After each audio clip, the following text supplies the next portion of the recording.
आत्ताच रानातून ज्वारी काढून झालेली आहे, दुसरं धान्य पण पेरलेलं आहे आणि इथे लावलेली आहे वैरणीची गंज.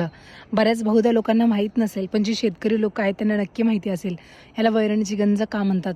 जेव्हा रानातून ज्वारी काढून त्याची कणसं खुडली जातात आणि दाण्याची ज्वारी जेव्हा आपल्याला खाण्यासाठी होते, नंतरचा जो भाग उरतो त्याचं मोठं पान म्हणा किंवा तसं ते झाड ताट उभं राहतं, तेव्हा त्याच्यानंतर त्याचे कणसं खुडल्यानंतर राहतं ना, त्याच्या अशा प्रकारे गंज लावून ठेवली जाते.